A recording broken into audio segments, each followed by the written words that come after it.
Welcome to this class of Medieval India. My dear student, I firstly congratulate you for finishing this Ancient India. In Ancient India, we have seen the last class, that was the 705, 7th chapter.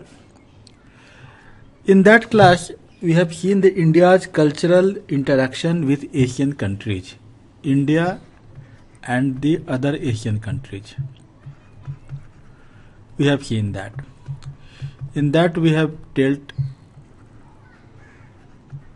in brief or the salient points that in which way India was having the trade relations with Central Asian countries and other Asian countries, what was the importance of the Silk Route, what was the trade with the Navy, in which way it was interacting. And in that class, or rather in all the classes in the earlier, I have told that if you have to understand history and culture, you have to understand this in integrated approach. Integrated approach, I do mean that history and culture cannot be separated. I have repeatedly told you in that class, history and culture both has to be studied in integrated approach, because they both are supplementing or supplanting each other. First thing. Secondly, for studying this one, our approach has to be on the timeline and the map. If the geopolitical map and the timeline, these three things, geopolitical means the political situations, social situations prevailing at that time. What was the advent of the science and technology? What were the cultural artifacts at that time? What were the political situations prevailing at that time? And the time that if this is not being studied, then the culture aspect will be missing. We will not have clear concept of culture. And now we are finding that in UPSC, always there is integration between one concept with another. It may so happen that the Silk Route, what you are studying in the history and culture, it is having its relations in the international relations. The present day relations with the Italy is having the relations much in the history also. The present day relations with the Arab world is having our own culmination of all the historical development took place in course of the time. So these are the integrated approach. Here, this is the first class of Medieval India, so I wanted to briefly tell our the viewpoints. Here I am just showing you that in this class, in India's relations, cultural relations with other Asian countries, after that we see that what were the situations prevailing at that time which shaped the Indian history during medieval times. During medieval times means we are starting from the 8th century, no? 8th century to till death of Aurangzeb. This is considered at medieval India, no? 1709. This was the period of the means 750-60 we starting, and we go up to 1709. This is the period. This period is very important for civil services because most of the cultural artifacts which we have seen at the nascent stage in the ancient India has culminated in this stage. Cultural continuity is a theme of any civilization. So this is there. Means the cultural and commingling of the culture of different cultures of whatever the other Asian countries or other countries of the world we have came in contact with India. It got its manifestations here. So we have to understand that what was the geopolitical setup of the world at that time, which has shaped the medieval India in course of time. Let us see the map of 8th century world. In this map we are seeing that this is India. Here Rashtrakutas are there. Besides the Gujar Pratihar, then the Pallavas, we are having the superior navy we have seen in the ancient India. These are there. The Tibetan, this one, the Central Asian, the Chinese Empire, these were there. And these are the Southeast Asian countries, Java, Sumatra, Cambodia, etc. It is Roman. Now we come to the Roman here. We have seen that we were having much trade at the time of Satavahana with the Roman Empire. But a very interesting thing happened at that time, that in Europe, the mighty Roman Empire had broken into two by the third quarter of the 6th century, means by 575 AD, the Roman Empire had been broken into two parts. The western part with its capital at Rome,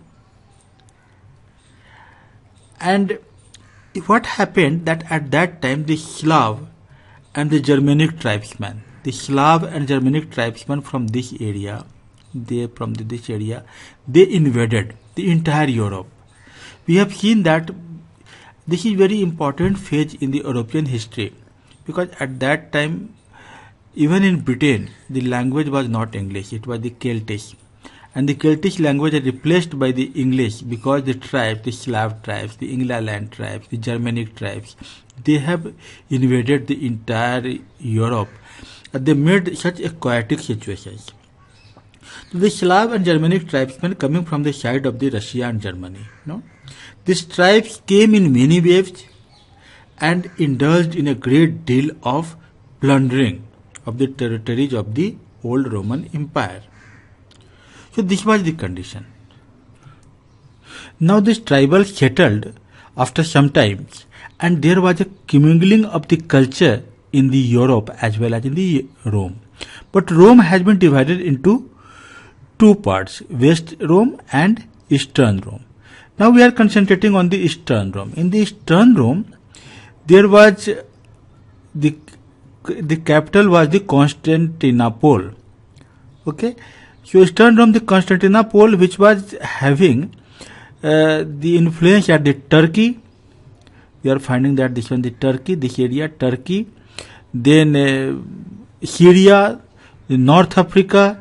These all areas came under this influence. This was known as the Byzantine Empire. Byzantine, Byzantine. You might have read regarding the Byzantine Empire that it flourished after some time. From the 10th century onwards, we find that it flourished much here.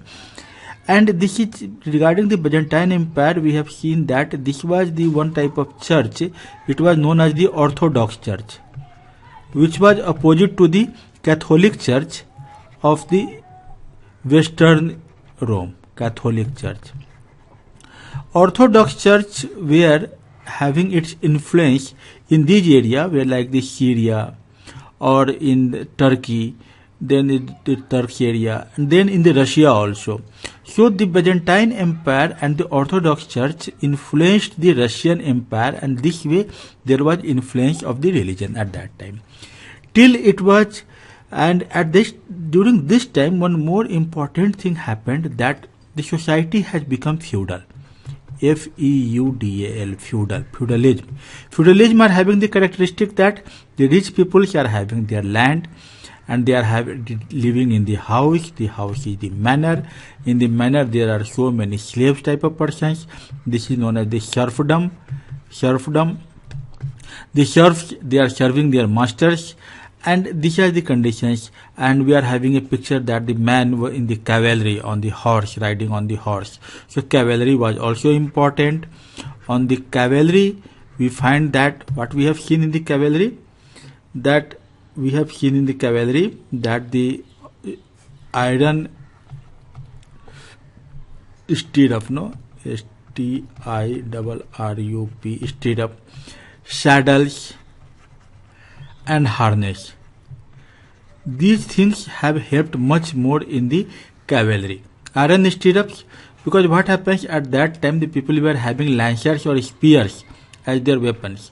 The stirrups, on the stirrups, people were putting their feet, firmly fixed, and they could throw the spears at great speed. Saddles helped them in carry more load. Harness for the more maneuvering of the horse. So these things helped. These things were from the earlier origin, but these things helped these Europeans to get control over their land.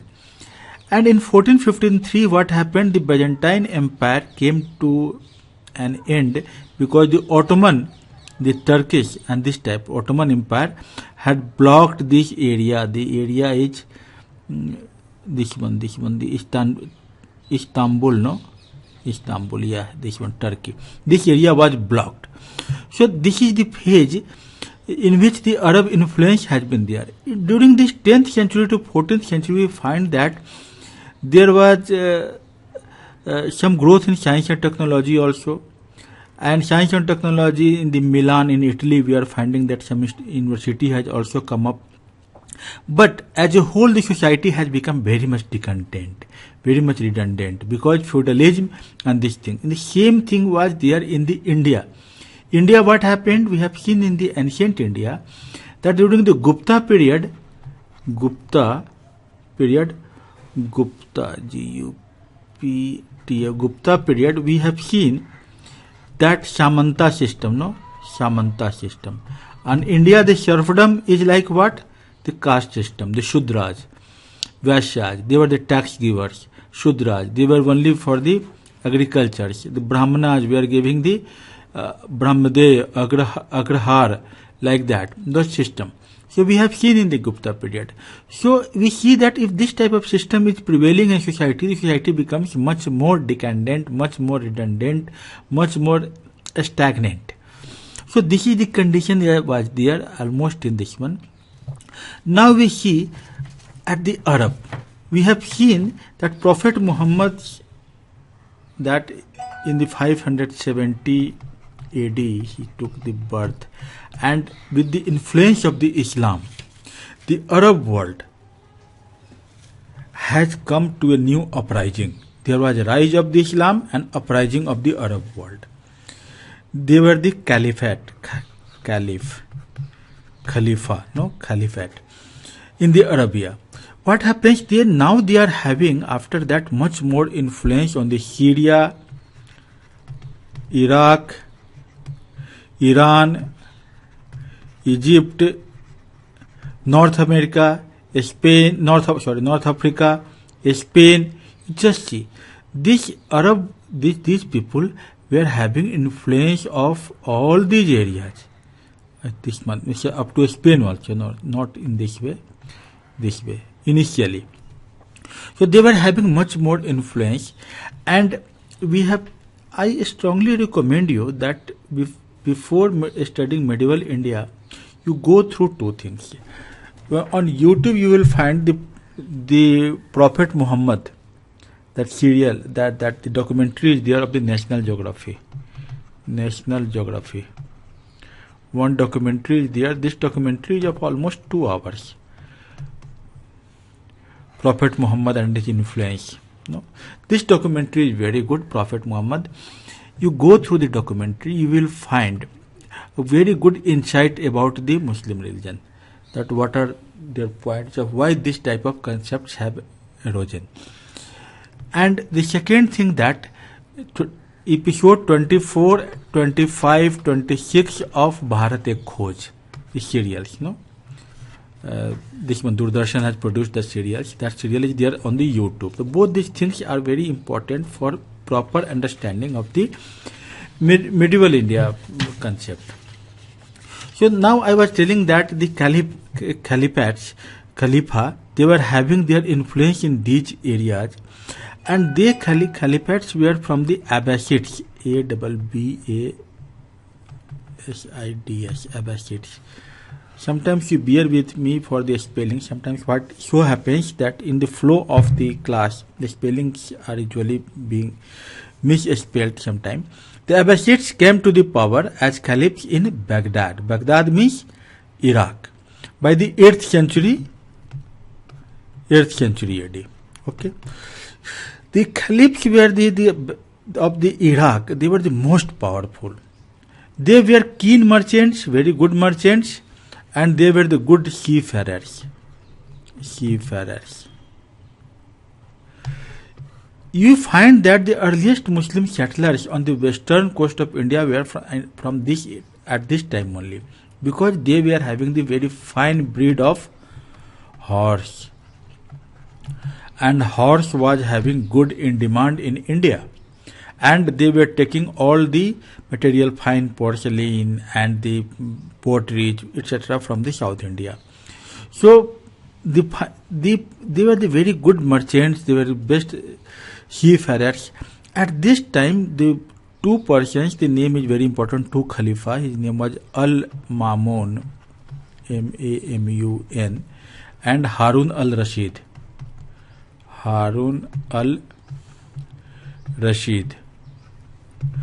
These two are very important because they were the two who made this Arabic confederation of the different tribes into a caliphate, and the Khalifa, they were very much progressive, and they were so much progressive and democratic that despite having the orthodox type of thinking, they were very democratic and very progressive. They have formed one house of wisdom. House of Wisdom. House of Wisdom, it was known in the Arabic as the Bath al-Hikmat. Hikmut. Bath al-Hikmat. It's M-A-T. Bath al-Hikmat. In fact, in his court, all the luminaries of the different religions, different regions, different language, they had come there, they had got their shelter, they were being respected there, and most of the literature of the world were translated during their time. In fact, this was the place in which the science and technology, wherever it has developed, it has got in the court of this one, Al-Mamun and Harun al-Rashid. At that time, even the zero, just see the zero was developed by Aryabhatta in the 5th century. And this zero has gone, unfortunately in India it was not used, not discovered, but it was not used. In the 9th century, it has gone to the Arab at the time of Al-Mamun by one Al-Khwari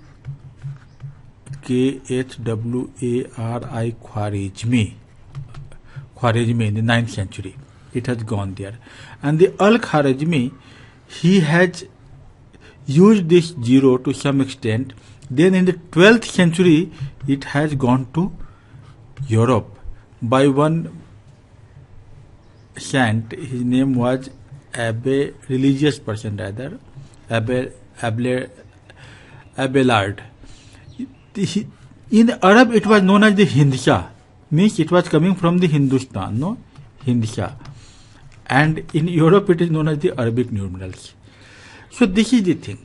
During that time only the Panchtantra of Vishnu Sharma was translated into Arabic. It was known as the Kalila wa Dimna, which becomes Aesop's fables in Europe, very popular among the children. You just see. Besides the Chinese inventions, like Chinese inventions were what? Compass. We have seen that earlier the Palwa were having a Rashtrakuta, they were having good navy system. Palwa were very strong. But Chinese had developed compass. And with compass, their navy has become very stronger. Compass. They had developed printing, gunpowder, wheelbarrow. These all things were used by the Arabs. The Arab merchants became very successful, and it was the golden period for the Arabs. Now we just see in the China, what was the scene? During 8th and 9th century, the Chinese culture has attained its climax. Why so? Because they were having a Silk Route going up to Mediterranean and Mediterranean oceans. This Silk Route, and from the India, the branches were going in this way. And in this way also, it was the navy was there on the side, and this way also. So the Silk Route was very important, and the 8th and 9th century was the Tang rule, T-A-N-G, Tang rule. And this, through the Silk Route, they were getting the good quality. They were exporting the good quality porcelain, works in jade. They were huge in demand in India and the Mediterranean. Now it was replaced by Shunga dynasty, S-U-N-G, Shunga. Shunga dynasty, which continued for the 100 years, but due to their internal dissensions, internal conflict, Mongols came in picture. The Mongols again. The Mongol tribes. Why? What are the reasons? Mongols. The same thing. The same thing. Mongol tribe. Iron stirrup, saddle, harness. The Mongols, great warriors. They settled. They invaded China to some extent, there was a commingling, took some time, and after that we are getting the instance of the Kublai Khan of the Mongol ruler, no? Kublai Khan. The Kublai Khan in whose court Marco Polo had come. So the Mongol invasion has created one good thing, that in North and South China both got united. And at the time of the Mongols, the influence of it has gone up to the Vietnam, Korea, then Java, Sumatra, and all those areas. In the Southeast Asians, we have seen in our ancient India also that the China developed a strong army at that and a strong navy at that time, because compass was there. At that time, Shailendra and Cambodia Empire, they were important. We have seen in one of the class. The Shailendra, that was till the 10th century. That Sumatra, Java, Malaya, and all the area. Palwa were having the good navy system. No? They were having good relations with this Shailendra. And we are having importance for it because Barabudor temple. No, we will see about the Barabudor temple again after some time. Barabudor. Buddhist shrine, no? Buddhist.